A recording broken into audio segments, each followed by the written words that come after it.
Check. You know, probably in your worst season. Oi, stop it. I'm saying something poignant. Okay, right. Hello and welcome back to my channel, Hannah Fleming-Hill, talking faith, life and learning for the millennial Christian in the 21st century. I just had to take my car to the garage for I'll say like a recall check thing, which sounds really serious, but wasn't. It just needed to go in and get checked. And rather than just sit waiting in the garage, I thought I'd take a little walk because it was only around Stowborough. So I thought, since it's such a lovely sunny day, I should get out and, you know, get my steps in. But on the walk, I spent a bit of time just thinking how things have changed in the kind of last year and slightly longer, because it's Easter weekend, or finished Easter weekend. I have been able to have a bit of time off, and actually it's been really nice to just sort of have a bit of downtime, and realising that today, the 7th of April, so hopefully I can get this edited and up. I am cutting it to the wire, as I always do. But I thought, actually, yeah, today is the day that I submitted my dissertation. Today is the day, this time last year was the day that I submitted my dissertation and submitted my application for the job that I have now with the Baptist Union. And so actually it was a stressful and intense, emotionally full-on day that actually led to, you know, they concluded, and, you know, they just sort of, it wasn't that it created the path, but it was the start of a new journey. And yeah, I'm just really grateful of how things have changed, how things have progressed over this last year. And I thought, actually, I don't think I have done an official, actually, kind of debrief. So I just thought I'd do a, hey, funny story. This is what happened last year. Because yeah, it was a bit of it was not my finest hour, shall we say. So I've got my tea. Let's chat. Let's spill the tea. Don't quite like that, but I'll give you the tea. So, to begin with, so hang on, I'm gonna have to work out the dates for this. I have some bullet points, but I don't really have any official notes. This is just going to be a ramble of my recollections. So I had to submit April 25. So yeah, this time last year. I had from July 23. So I had 2 years to do my dissertation. I really left it to the last 2-3 months. I didn't really dig down into it until January 25. And that was not my finest hour. And I have to say, like, I loved the course. I loved my degree. I loved the people, I loved the stuff I was learning, I loved the lecturers, the guest lecturers we had. Right, some stuff wasn't the most entertaining, or, you know, was a bit challenging. I didn't do great in some assignments and then did all right in others. That was a bit surprising kind of thing. But I just loved what I was learning and how I was growing, and that was really cool. Then we finished the teaching of those 2 years, and we just had to go into our dissertation, and that was really, we felt, I don't want to speak for my whole class, but it obviously, but we felt we were just kind of left to our own devices. And I know that's the point of a dissertation, but I suppose no one ever really actually said it, and it just was a bit, yeah, isolating. We didn't have that kind of, hey, let's work together, because everyone's doing something different things. So yeah, I had no reason to get started straight away, or I kind of was like, oh yeah, I'll do it next week. And then next week turned into next month, and then it was next year. And then suddenly I'm like, oh my goodness, I've only got a couple months until deadline, and that wasn't great. And therefore, the stress of me not having done it, the complacency of me leaving it to the last minute resulted in a lot of stress, which wasn't great, because part of the reason, and actually complacency is the wrong word, but the reason why I hadn't done it was because, to be honest, I was quite depressed and going through a vast array of depressing emotions. Like my business wasn't going great. My work was starting to kind of dry up. You know, I was feeling a lot of resistance from the work I was doing, of just people wanting to engage in digital and things like that, and that wasn't really happening. You know, I think also just the kind of like, oh, this degree is going to be over once I've done this. It's a bit sad, and I sort of didn't want that to finish. And just I think general then, because of all of that, was then like a massive amounts of imposter syndrome, and yeah, it just wasn't a great kind of, yeah, range of emotions and things I was feeling. So then to be stressed on top of that really wasn't great. And so alongside all of this, from summer 24, I realised that my business wasn't bringing in the income that I needed, and therefore I needed to get a proper job, even though what I did was a proper job. And that wasn't great. I felt I had let people down, I let myself down, and that was all really sad that I didn't want to do it. So anyway, I was applying for jobs. And so alongside then being stressed and depressed, I am then getting rejected every other week for jobs that I had spent a lot of time doing applications. I got quite a few interviews. I think out of the 50 I applied for, I got about 20 interviews, which is, you know, it's good. But then you're investing all this time in the application forms, which are no longer just hand in a CV and that's it. It's you're now having to do the forms and you know, do it, input it in their way, and so you're spending ages on that, plus then answering the essay questions that they now want of how, you know, how do you find leadership within the work that you've done already that you would use within this role? Could you give an example of your use of the key skills in previous work that you would use in this role, etc., etc. Spending a lot of time getting invested in these roles and getting quite excited for these roles then. For them to then turn around, you know, because then you have to sell yourself in the essays, and then essays in the interviews, and then they turn around and be like, no, we don't want you. So that was another bout of like mass amounts of rejection that I was going through as well. So that was really fun. And then I was like, you know what, actually, I don't even want to work with church, Christian, creative, you know, work anymore. Fine, I'm just going to go and do something different. Went for a couple of other different jobs. Again, had a couple of interviews, nothing stuck. So both of these very highly emotional, highly stressful things are going on at the same time. I then, so I was, his mentor. We sort of, so I worked a bit with the BU already, and I was sort of, would meet up regularly for online coffee with Mike, who is the comms manager at the BU at the moment, and because we worked before together and stuff, and so we would just have like a monthly like coffee, and he'd just, you know, ask how I was doing, and we'd kind of like chat ideas and things and potential projects and stuff that I might be able to get involved in, which was so grateful for. And he said, oh, there's a job coming up, you know, it's just getting announced, advertised at the minute, you should have a think about applying for it. And I was like, yeah, okay. There was a website, a national emails coordinator, and I was like, I don't really want to work with churches anymore in a Christian context and stuff. I'm not really that good on websites, and, you know, can do a website, but it's not my like top 3 skill set, because I thought it was web building and stuff. So I was like, no. Plus also by this point, so this is like it's February, early March, and I was like, I just need to crack on with my dissertation.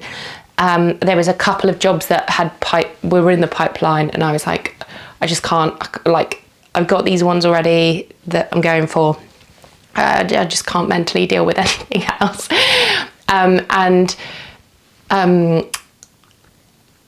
Well, need a drink, hang on.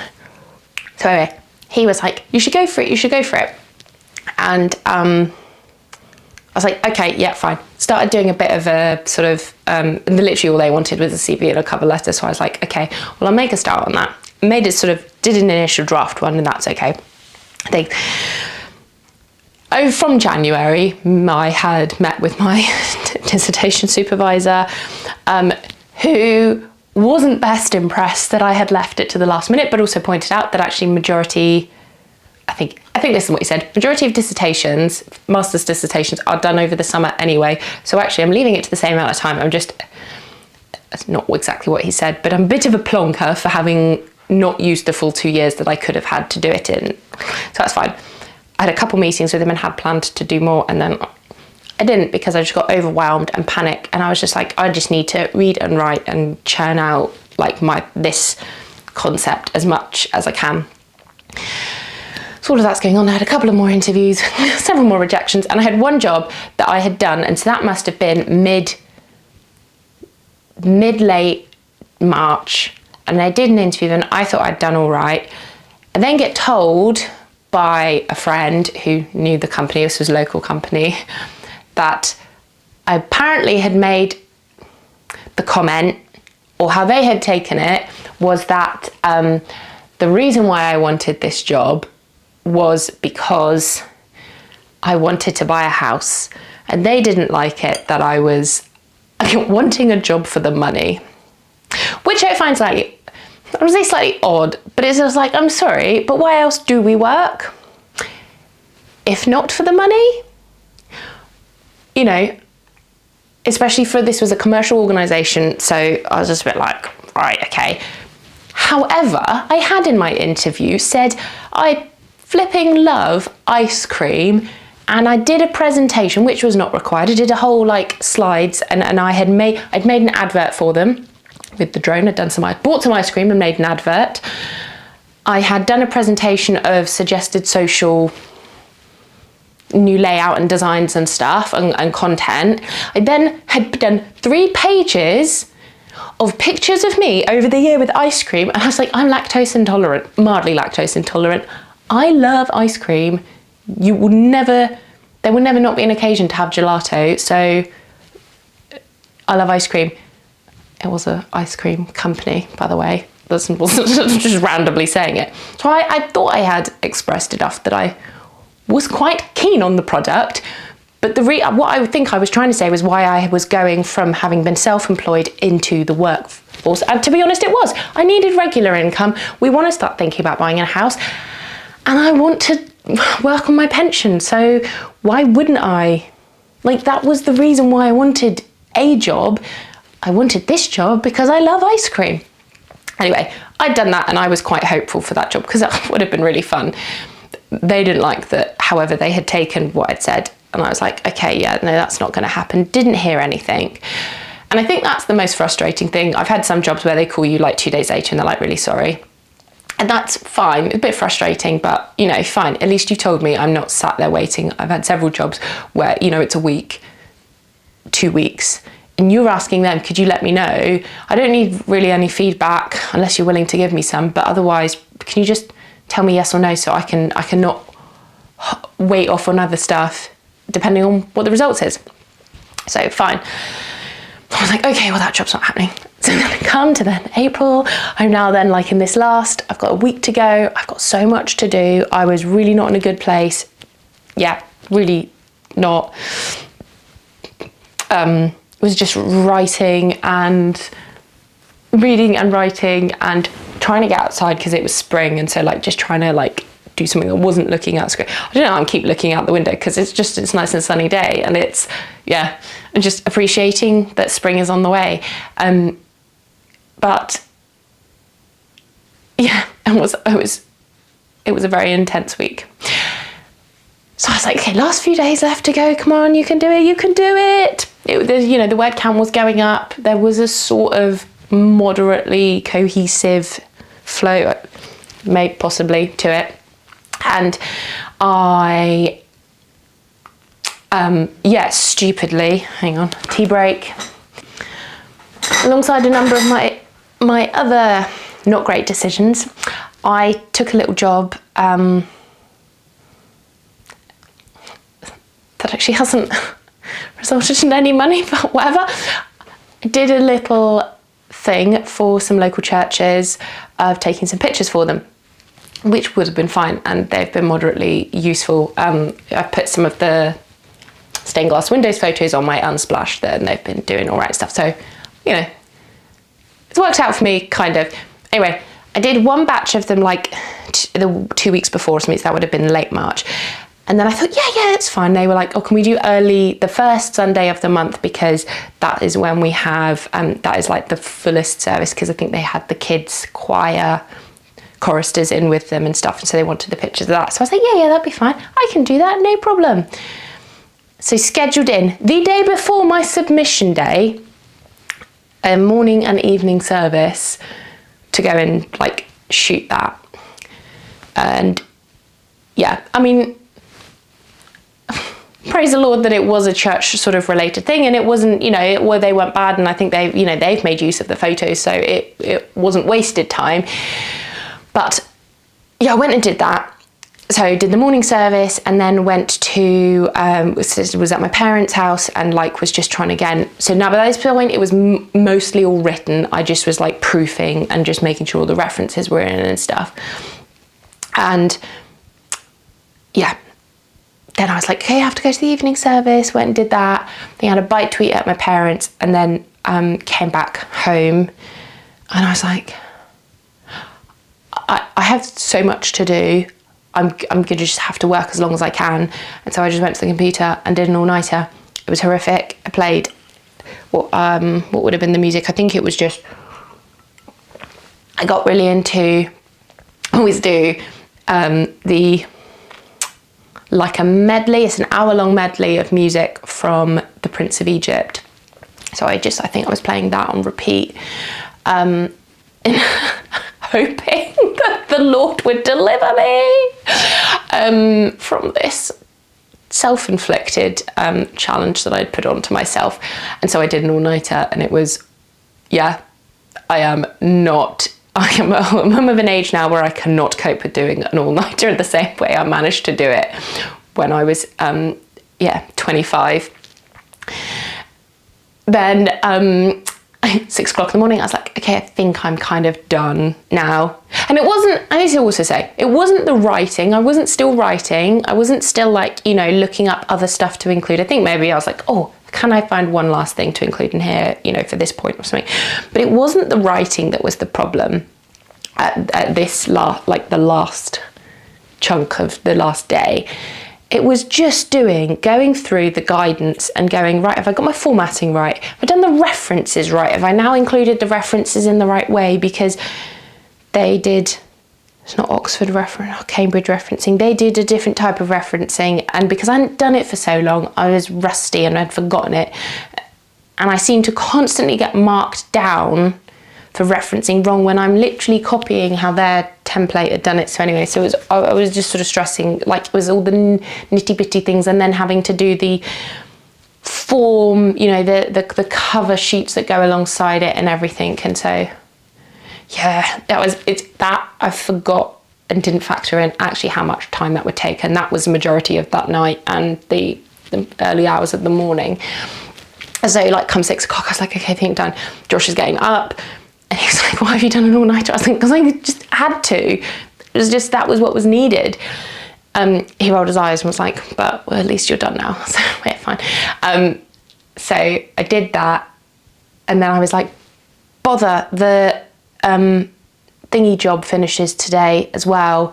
And the BU job finishes. So I was like, right, well, I just have to do this as well. And thankfully, again, I'd done my like draft of it, of my, not that my CV changed as much, but I, you know, there's certain other bits I might have picked out and stuff, but I did my CV and then the cover letter, and so like really lent into that. Now they're all coming downstairs. Fabienne, you coming downstairs? Sorry, I was just seeing a puppy come downstairs. Crumpet break. Not crumpet. Chocolate hot cross bun. We thought it'd be really weird. It's really good. It's like chocolatey brioche. Lovely. So I was like, bother, right, on the adrenaline of, so I was like, bother, And on the adrenaline of having done this all-nighter, I'm like, I'm nearly there. And I always find it, even in actual physical running races, I'm slow. And as soon as I can see the finish line, I can sprint. No matter how far it was, I can sprint that last little bit. So I was like, I'm going to sprint this last little bit. And I was like, right, okay, I'm going to do this application form, did the application, sent it off. I think the submission wasn't until lunchtime. So I took the dog out for a walk, came back, did a final read through, and then submitted like late morning. I think I'd done the job because I wasn't sure if it finished at 9 or not. So I was like, I'll just get it in now, do it. So that submitted and all of that. I cried from the emotion of it, from the sheer pressure, disappointment in myself for leaving it to the last minute. Pleased that I had actually, I didn't know how it was going to be, but at least I had submitted it and that was done. So that was all done. To be honest, I can't even remember what I did in the afternoon. I can't remember if I had a nap. I might have done, but I was just like, do you know what? I just power through and then went to bed early. Hi, come and sit down here. You come and sit down here? All you can do is chew. Chip, chip, chip, chip, chip, chip. Good boy. I was just like, do you know what? I can't do anything more about it. I'm not going to worry about it. There's nothing more I can do. Oi, pss, pss, stop it. 2 days later, so on the Wednesday, I got told by the BU, we'd like to offer you an interview. I was like, yay, cool. And they were like, could you make an email campaign and make a website? I think that was the task for your interview next week. So I had a weekend to make, because I'd catch up on all my actual client work and stuff, but I had a weekend to make a website and email campaign thing. And I was like, oh, well, actually, that's not the worst thing, because I did it for the charity that I am a trustee for, and we were doing a rebrand and everything. So it kind of worked out. So 2 birds with 1 stone. Thank you, Lord. So I literally had a week, did the interview. So I had the interview on Tuesday. It must have been. Wait, pss, pss, stop it. Stop. It was either the Tuesday or the Wednesday. I can't quite remember. Went and did that. Had to go to Didcot, which was all a bit far. Did the interview, and then they said, you know, I thought it went well, kind of. And then, except couldn't work out the cables to begin with. And I was like, all right, great. This is great to show that I am computer literate and can't work out how the cables are working. But then anyway, it came out of it, and Mike was like, well done.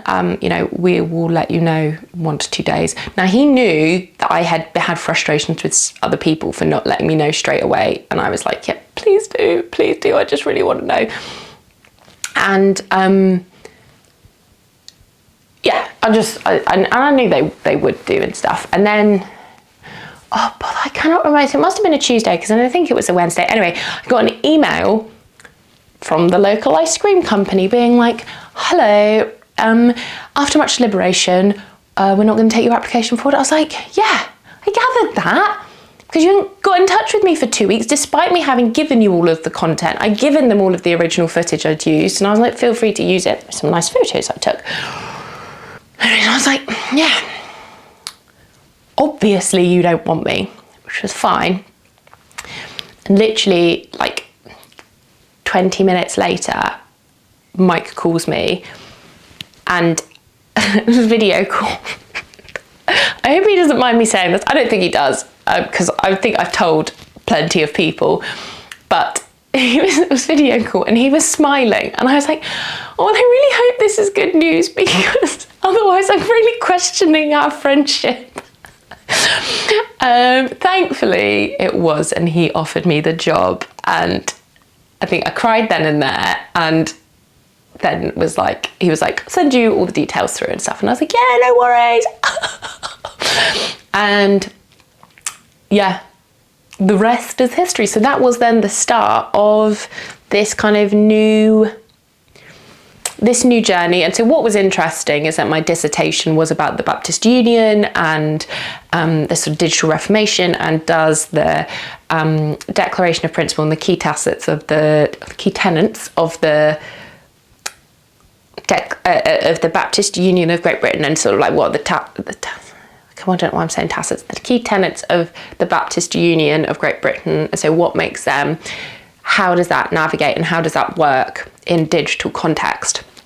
So, and I did bring all of that up in my dissertation and in my interview, but it's just the fact that that was all about the Baptist Union, and sort of then going for this Baptist Union job and getting this Baptist Union job. It feels like they've nicely twined together. Then obviously I started end of May, so we'll have our little year celebration soon. But it's just the fact that it sort of was this day, and I did 2 stupid, silly things of leaving it to the last minute. And I'm angry at myself for having done that. And I will try not to let that happen again. She says, currently recording at 5 o'clock, and I still have to edit and get this up today for it all to make sense.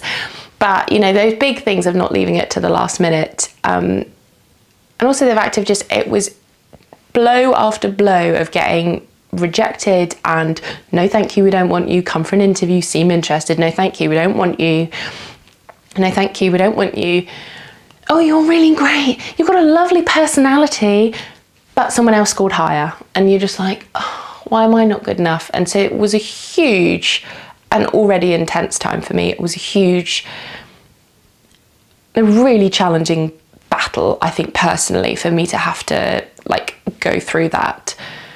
But it's made me stronger, and yeah, it's made me better. And I'm just now checking my notes. I've gone massively over. I wanted this to be like 10-15 minutes. That's my note. My thingy is saying 28 minutes. Yeah, that all sort of, it feels like that's all happened so quickly, of submitting, applying, interviewing, getting the job, and then it was like the month after, it must have been June, I think, then I found out I had passed my dissertation and therefore had passed the whole degree. And then July I graduated, passed my 6-month probation. So, yeah, 6-month probation, and now I'm coming up to a year in the role. And you know, at the minute, I think things seem to be going okay. I really love it. I love no, I do. It's just, I like the variety I get to do with the job, and I love the people I work with. It's just like, you know, with any job there are challenges and there are things that are like frustrating or monotonous and stuff, but actually I really, really love I don't regret going for and accepting the role. So it's just been a huge blessing, and it's just that thing of sort of like trusting God throughout all of this, and knowing that he had a plan. And you know, sometimes you think, oh, it'd be really easy, you could just like make it happen right now. But actually I think I had to go through the 50 applications to refine me and say like how I presented myself in interviews, or sort of like really articulating what I wanted to do, and being able to withstand that, even though with the interviews it's not personal really, you know, they're not doing it because they don't like me, they're just doing it because someone better fit the role, which I totally understand. But it's just of that like really having to get a thick skin of going, it's okay, I'm not upset, or you know, yeah, it's a bit disappointing, but yeah, fine, whatever. And then not really dwelling on like, oh my gosh, I suck, I'm the worst person ever, they didn't offer me this job, because maybe it was just a better fit for someone else.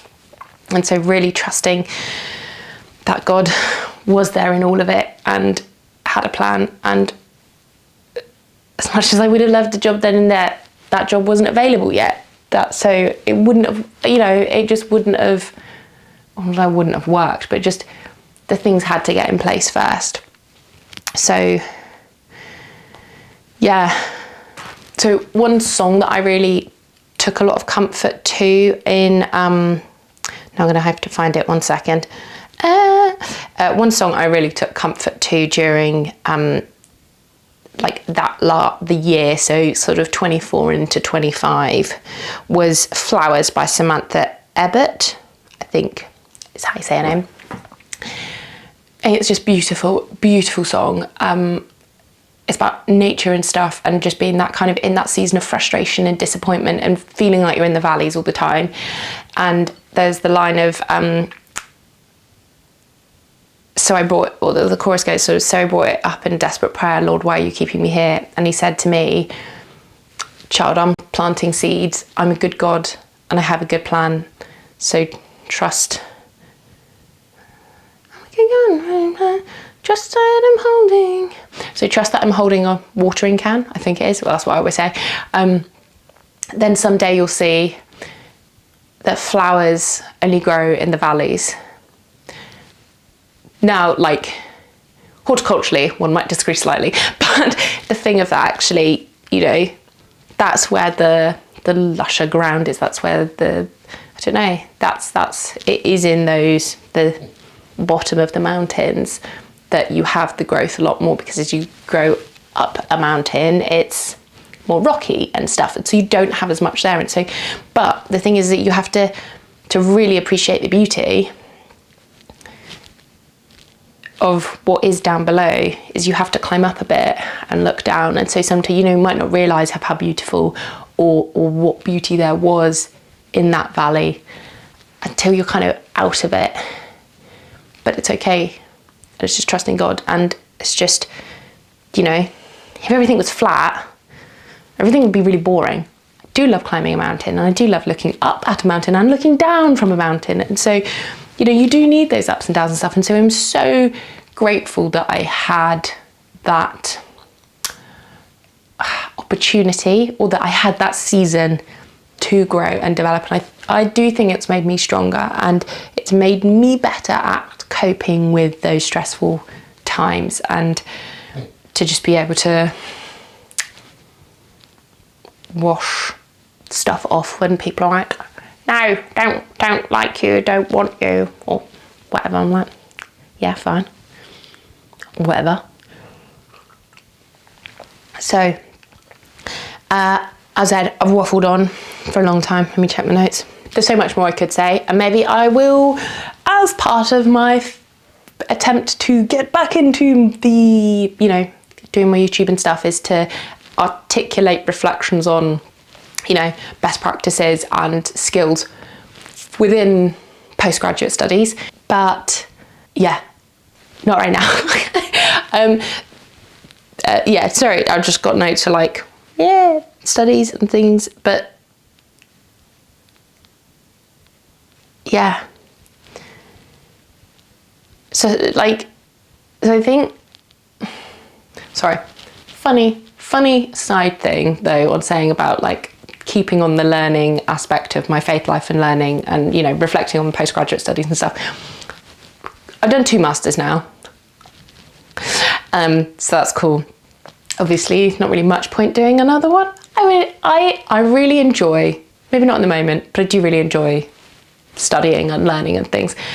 And I had joked for a long time about doing a PhD. If you'd have seen my video, I think I did it in January time, about, you know, I've got, I think it was 66 days to go. Might have been a bit later than that, but yeah, I have a photo from when I worked at my the Plymouth graduations, and this was like when I was 20, so this is like 15 years ago. And I was able to take a picture dressed in a PhD outfit. And it's a very precious photo to me, because it was almost like a kid wearing their mum's, I don't know, a mum's outfit or their dad's outfit, you know, holding a stethoscope, or I don't know, other things that sort of like, oh, one day I'm going to be this. And for me, wearing that outfit, I love that photo because I really want that real one day, for a number of reasons. We'll talk about it another time. As I have talked about for a long time, about one day doing a PhD, much to everyone's horror and eye rolling and like questioning why. We'll talk about that later. But I came downstairs from having submitted, maybe it wasn't till lunchtime or something. No, I had submitted it. Anyway, I came downstairs. I was like, right, it's done. It's all done. And it's done. And Jim said to me, like, don't go and sign up for anything straight away. I was like, and I keep joking that I won't or I might.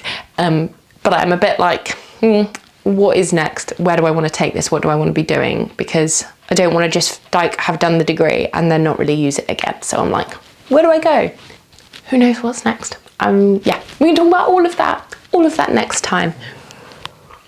But what I'd like to say, if you've managed to stick around to the end of all these 35 probably minutes by this point, is that if you were in the same season where I was last year of overwhelmed, overworked, over emotional, confused, frustrated, feeling defeated, feeling, you know, probably in your worst season.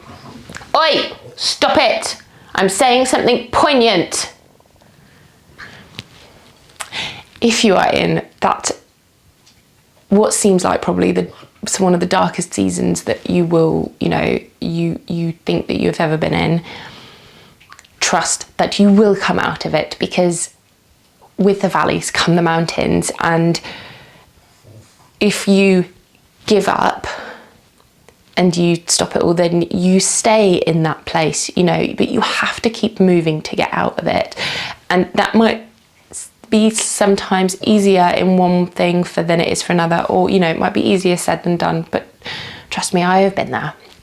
And you do come out the other side, and it is hard, and you are exhausted, and it's so difficult to know when, but you do come out of it. And it is worth it in the end, because you come out, even maybe not necessarily with a qualification or a job, but you come out with it knowing that you are strengthened because of it. And that regardless of whether, for how long that you are in that season or whatever you might be going through, that you have a God who loves you and is with you, and that even if you might feel alone in that season, that you are not. There is someone carrying you and holding your hand and walking alongside you.